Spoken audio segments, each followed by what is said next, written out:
하옵나이다. 아멘.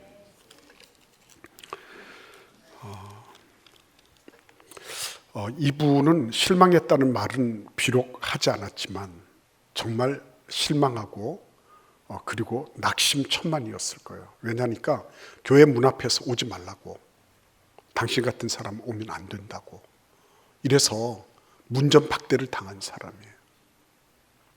이 사람이 나중에 위대한 사도가 됐다는 게 믿어지지가 않아요. 근데 그런 일이 일어난 거예요. 사람들은 교회 오면서 기대하는 게 있어요. 교회는 이럴 거다. 물론 그게 다 맞지는 않아요. 그러나 이분이 경험한 거에 의하면, 그래, 교회는 예수 그리스도가 우리를 위해서 죽으실 정도로 우리를 사랑하시고 사랑하는 공동체야.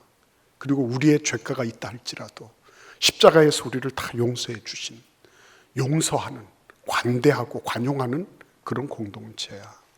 그리고 비록 잘못했다 할지라도 그것을 다 받아줄 수 있는 그런 공동체야.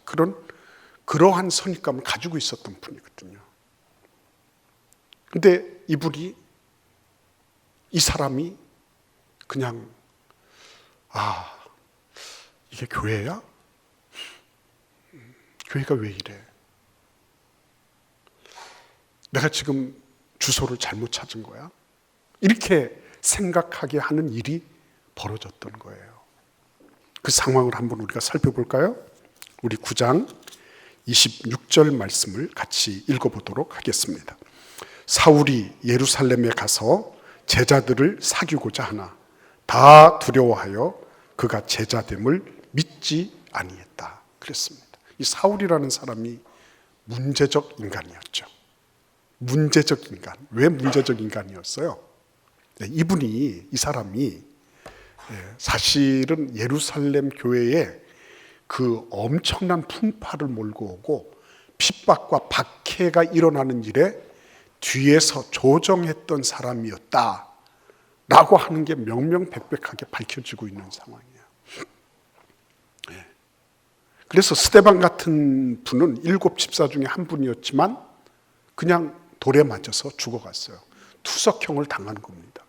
그때 이 사람이 만약에 반대했으면 아마 그렇게는 비참하게 죽지 않아도 됐을 거예요. 근데 여러분 생각해 보세요. 투석형을 당했다고 하는 게 이게 보통 일입니까? 예? 돌로 찜질을 당해서 죽었는데요. 예? 근데 그런 일들을 뒤에서 조종하고 그리고 수많은 그리스도인들을 잡아서 투옥시켰어요. 종교법에 의해서. 그리고 나아가서 이 사람은 그것만으로도 분이 풀리지 않았어요. 그래서 다마스커스, 시리아의 다마스커스라고 하는 곳까지 가서 그곳에서도 예수 믿는 사람 다 잡아 끌고 와서 감방에 넣으려고 이랬던 사람이에요. 그러니까 얼마나 잔혹했던 사람인지 모르죠. 그러니까 보통 자기가 하는 일은 잘 몰라요. 자기가. 그러나 그럼에도 불구하고 교회는 그러면 안 되지. 교회는 그러면 안 되지. 라고 하는 실망감을 어쩔 수는 없는 거죠. 예. 그래서 여러분 오늘 여기 보시면 제자들을 사귀고자 했다 그랬습니다. 제자들을. 여기에서 우리는 사귀고자라고 이렇게 우리 한글 번역은 말하고 있지만 실은 이 원문을 보면 그 제자들 틈바구니에 끼고 싶었어요. 나 찬양대 하고 싶어. 끼고 싶어요. 예? 나도 최인부 하고 싶어. 끼고 싶어요. 예? 그렇게 끼고 싶은데 안 된다고 하는 거죠. 안 돼. 그리고 문전박대를 당하고 있는 거예요. 그뿐만 아니라 그냥 문전박대 당한 것뿐만 아니라 사람들이 어떻게 했어요? 그래도 적어도 사도들, 제자들인데, 예수님 제자들인데 그들이 어떻게 했냐고요? 다 이 사람을 두려워하면서 그가 예수님의 제자가 되는 거, 그가 예수님을 믿기로 작정하고 그의 삶의 방향을 돌린 것에 대해서 어떻게 했어요? 믿지 않았다 그랬습니다. 예. 그러니까 여러분 얼마나 많은, 그죠? 이 사도들에게는 지금 여전히 상처가 남아있는 겁니다. 예. 저 사울이라고 하는 저 청년이 어떻게 우리를 해코지 할 것인가. 지난번에 이력이 있잖아요. 그러니까 이번에도 저 사람이 이번에는 가면을 쓰고 위장 잠입을 해서 우리들을 완전히 일망타진하려고 한다. 이런 생각을 금할 수가 없는 거죠. 그러니까 모든 제자들이 한 명도 예외 없이 다 그가 예수 그리스도의 제자됨을 믿지 아니하였다. 이렇게 말하고 있는 것입니다. 그래서 여러분, 우리가 우리 스스로부터 뭐를 알아야 돼요? 교회라고 하는 것이 무엇인지를 알 필요가 있는 거죠. 교회 다니는 사람들이, 성도들이, 목사로부터 모든 성도들이요, 교회가 어떤 곳인지를 알아야 될 필요가 있는 것입니다. 아마도 이때의 경험이 바탕이 됐는지 모르겠어요. 이 청년, 그때 당시 문전박대 당했던 이 사울이라고 하는 청년이 에베소 교회에 보내는 편지가 있었어요. 그 편지는 교회가 뭔지에 대해서 깊이 농구하고 있는 그런 편지입니다. 근데 그 편지에서 이분이 뭐라고 얘기하는지 한번 들어보시기를 바랍니다. 에베소서 2장 20절에서 22절 말씀인데 제가 읽겠습니다. 여러분들 잘 들으시기를 바랍니다. 너희는 사도들과 선지자들의 터 위에 세우심을 입은 자라. 그리스도 예수께서 친히 모퉁이 돌이 되셨느니라. 그의 안에서 건물마다 서로 연결하여 주 안에서 성전이 되어가고, 너희도 성령 안에서 하나님이 거하실 처소가 되기 위하여 그리스도 예수 안에서 함께 지어져 가느니라. 이렇게 말씀하고 있어요. 그러니까 지금 여기에서 교회를 뭐라고 말씀하고 있는 거죠? 교회는 완성된 건물이다, 준공필이 난 건물이다, 아니라는 거죠. 지금 어떻게 하고 있는 거죠? 지어져 가고 있다는 거죠. 교회는 미완성이라는 거예요. 이 땅에서의 교회는 미완성인 거예요. 그러니까 여러분, 존 프리처드라고 하는 옥스퍼드의 주교가 이런 얘기를 했어요. 교회는 예수님을 따르는 곳이다. 그런데 예수님을 따르다 보니 예수님으로부터 배우게 되고, 그 배움 때문에 단순한 지식이나 알미 아니라 그 존재 자체가 예수 그리스도로 되어가는 곳이 교회다. 이렇게 말했어요. 예수 그리스도로 되어가는 곳이에요. 아직 완성이 아니에요. 아직까지 온전한 게 아니에요. 아직 미완성이에요. 그러니까 여러분, 이런 진행형의 교회라고 하는 거를 사도 바울은 그때 당시, 지금은 사도 바울이라 그러면 그때 당시는 사울이라고 하는 청년이죠. 그 청년이 다 알았을까요? 아마 이해하지 못했을 거예요. 왜 그래? 교회가 왜 이 모양이야? 라고 생각하면서 너무너무 힘들어 했을 거예요. 근데 여러분, 참 중요한 건 뭐냐면, 이 사울도 미완성이었고 제자들도 미완성이었다는 거죠. 그죠? 제자들도 미완성이었어요.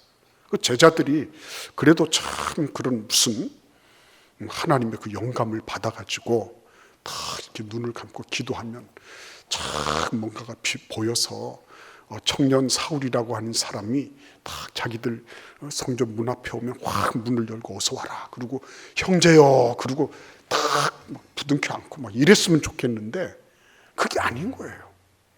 그러니까 이 제자들도 미완성, 사울이라고 하는 이 청년도 미완성, 다 미완성인 거죠. 그러니까 미완성끼리 만나니 어떻게 되는 거예요? 미완성이 더 심화되는 거죠. 더 심하고 그리고 격하게 이렇게 미완성이 돼버리는 거죠. 여러분 꼭 기억하십시오. 우리가 물론 힘을 다 합치는 건 중요한 거예요. 근데 미완성된 그런 사도들입니다. 아직도 지어져 가야 될 것이 많아요. 사울은 더 지어져 가야 될 것이 많은 미완성의 존재인 거예요. 그렇죠? 이런 존재들이 어떻게 해요? 그냥 내버려 두면 그냥 떨어져서 있는 것밖에 더 있어요. 무슨 진전이 있겠습니까? 아무것도 못하는 거죠. 그래, 나도 미완성, 너도 미완성. 그래, 미완성대로 살아라. 이렇게 하면 왜 우리가 성경을 읽고 예수 그리스도를 믿고 그리고 성도로서 신자로서의 삶을 살아가고 직분자의 삶을 살아가냐는 거죠. 미완성을 인정하는 겁니다, 우리는. 근데 여러분, 오늘 이 에베소서에서 나중에 이 사도 바울이 된 이 청년이 얘기한 게 뭔지 아십니까? 우리는 남다른 무엇이 있다는 것을 기억해야 돼요. 그게 뭔지 아십니까? 에베소서 2장 22절을 보십시오. 2장 20절, 21절을 보십시오. 거기 보시면 그리스도께서 친히 모퉁이 돌이 되셨느니라. 그의 안에서 여러분 잘 들으십시오. 그의 안에서 건물마다 서로 연결하여 주 안에서 성전이 되어가고 너희도 성령 안에서 하나님이 거하실 처소가 되기 위하여 그리스도 예수 안에서 함께 지어져 가느니라. 이랬어요. 이게 뭡니까? 저는 이 말씀을 읽고 묵상하면서 숨통이 다 트이는 거예요. 얼마나 시원한지. 왜 숨통이 트이는 줄 압니까? 이게 남다른 거예요. 미완성도 미완성이지만 이 건물이 그냥 우리들의 경험, 우리들의 지식, 우리들의 실력과 능력으로 이렇게 지어져 가는 것이 아니라 거기 누가 계시다는 거예요. 예수 그리스도가 딱 표준 틀이 되셔서 머릿돌이 되셔서 우리 가운데 거하고 계시다는 거예요. 그분을 통해서 모든 건물이 쫙쫙쫙쫙 세워져 가고 그분을 통해서 모든 건물이 올라가도록 되어 있는 거예요. 그러니까 이 건물은 특별한 건물인데 이 건물 안에는 뭐가 있어요? 남들이 볼 때는 왜 그래? 이렇게 하지만 그러나 실은 예수 그리스도 그분이 모든 것의 머릿돌이 되셔서 다 기준을 잡아주시고 표준이 되어주시고 그리고 그것이 심차게 올라갈 수 있도록 우리가 함께 지어져 갈 수 있도록 모든 것의 원동력이 되어주고 계시다고 하는 사실이에요. 여러분, 오늘 이 사람을 한번 보시기를 바랍니다. 2절, 27절을 한번 읽어보겠습니다. 바나바가 데리고 사도들에게 가서 그가 길에서 어떻게 주를 보았는지와 주께서 그에게 말씀하신 일과 다메섹에서 그가 어떻게 예수의 이름으로 담대히 말하였는지를 전하니라 그랬습니다. 바나바가 데리고 사도들에게 갔다 그랬어요. 누구를 데리고요? 이 사울이라고 하는 청년을 데리고 지금 낙심천만 실망감으로 막 얼룩져 있어요. 교회가 그럴 수 있을까 그러는데 이 바나바라고 하는 이 사람이 그를 데리고 사도들에게 간 것입니다. 근데 오늘 제가 무슨 번역의 대가도 아니고요. 다 그런데 이렇게 말씀을 묵상하면서 찾아보니까요. 이 27절에 우리 한글 성경에서 번역되지 않은 접속사가 하나 있어요. 그게 뭐냐면 그러나라고 하는 말이에요. 대라고 하는 말입니다. 영어로는 however 이렇게 표현되어 있어요. 대. 그러나 앞에서부터 쭉 보십시오. 제자들을 사귀고자 하나 다 두려워하여 그가 제자됨을 믿지 아니하니 그러나 바나바는 그를 데리고 사도들에게 갔다는 거예요. 그러나 바나바는 그러니까 모든 사도들이 다 이 사람 사울에 대해서 색안경을 끼고 그리고 선입감의 그 감옥에 갇혀서 그를 받아들이려고 하지 않았어요. 그런데 바나바는 그럼에도 불구하고 그를 받기로 작정한 거예요. 그거 어떻게 했을까요? 그가 뒤에 쭉 한 말들을 보면 일단은 사도들에게 가기 전에 누구에게 갔을까요? 사울에게 갔겠죠, 당연히. 사울에게 가서 뭘 했을까요? 그가 지금까지 어떻게 해서 예수님을 만났는지 자초지종을 들었지 않겠습니까? 이 27절을 보면 충분히 그렇게 유추할 수 있잖아요. 그렇죠? 그러니까 이 바나바는 그냥 있는 사람은 아니었어요. 그냥 자기에게 이렇게 씌워져 있는 색안경을 끼고 그대로 있는 사람은 아니었습니다. 그는 움직이고 행동하는 사람이었어요. 사울에게로 나가고 그리고 사울을 데리고 또 제자들 그 사도들에게 가고 이랬던 사람이에요. 하나님은 이 바나바라고 하는 인물을 귀하게 사용하십니다. 그 바나바라고 하는 인물이 어떤 사람? 사도였나요? 아니었죠. 사도 아니었습니다. 예. 바나바는 그러면 7 집사 중에 한 사람이었나요? 아니에요. 어떤 연유인지 모르지만 7 집사가 되지 않은 사람이에요. 어떻게 보면 선거에 뭐 어떤 사람들이 막 추천을 했는지 어떤지 모르지만 결과는 7 집사에도 되지 못한 그런 인물이에요. 그러면 집사도 아니고 사도도 아니고 그러면 무슨 기적이나 이적을 나타냈을까요? 그러지도 않았어요. 그가 뭐 무슨 병자를 고쳤다거나 뭐 귀신을 내쫓았다거나 뭐 이런 일은 보이지 않아요. 그런데 왜 하나님이 이 바나바를 쓰시는 거예요? 그렇죠, 여러분. 하나님께서요, 과거에 뭐 성공, 뭐 과거에 그 사람이 어떤 무엇을 했나, 지금 뭐 그가 뭐 어떤 직분을 가지고 있나, 이거를 보시는 게 아니더라는 거예요. 이거를 보시는 분이 아니에요. 하나님 뭘 보세요? 지금 여기에서, 교회가 교회된 것을 드러내는 사람이에요. 교회는 어떤 곳이라고요? 미완성이지만 지금 지어져 가고 있는 진행형의 공사 현장인 거예요. 예, 공사에서는 뭘 해야 되죠? 움직여야 돼요. 벽돌을 나르든지 철근을 나르든지 뭐를 하든지 움직여야 돼요. 하나님은 움직이는 일꾼을 쓰시는 겁니다. 여러분, 바나바는 움직였던 사람입니다. 그가 움직여서 무슨 일을 했나요? 우리 27절을 보시겠습니다. 그가 3가지 얘기를 하죠. 무슨 얘기하죠? 첫째는 그가 사울이 길에서 다메섹으로 가던 그 길에서 예수님을 보았다라고 하는 걸 얘기했어요. 예수님 보았다. 그에게 예수님이 나타나셔서 그를 계시해 주셨다. 시각적으로 딱 얘기하는 거예요. 이건 뭘 얘기하는 겁니까? 명백하게, 명시적으로 이게 팩트라고 하는 것을 강조하려고 하는 거예요. 두 번째는 주께서 그에게 말씀하신 일과 그랬습니다. 주께서 그에게 말씀하셨다. 그를 대화의 파트너로 삼으시고 그하고 교제하셨다는 거죠. 세 번째는 뭐예요? 다메섹에서 그가 어떻게 예수의 이름을 담대히 말해야 했는지. 그가 완전히 180도로 변화돼서 방향을 전환해서 그가 예수 그리스도를 증거했다. 이렇게 얘기하는 거예요. 근데 그렇게 얘기를 하고 나니까 어떻게 됐어요? 28절을 같이 읽어보실까요? 사울이 제자들과 함께 있어 예루살렘에 출입하였다. 그랬습니다. 어떻게 된 거예요?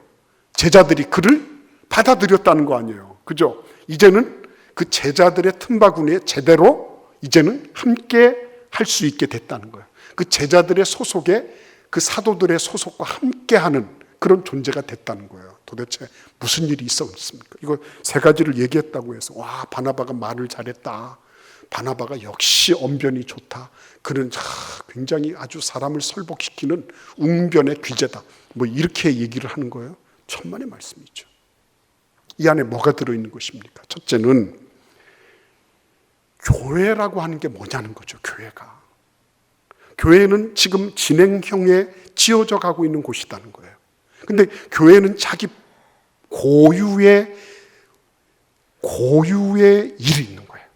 자기 고유의 정체성이 있는 거예요. 그게 뭐라고요? 첫 번째는 뭐라 그랬습니까? 그가 길에서 어떻게 주를 보았는지. 이 얘기가 뭐죠? 예수께서 당신 자신을 계시하신 거죠.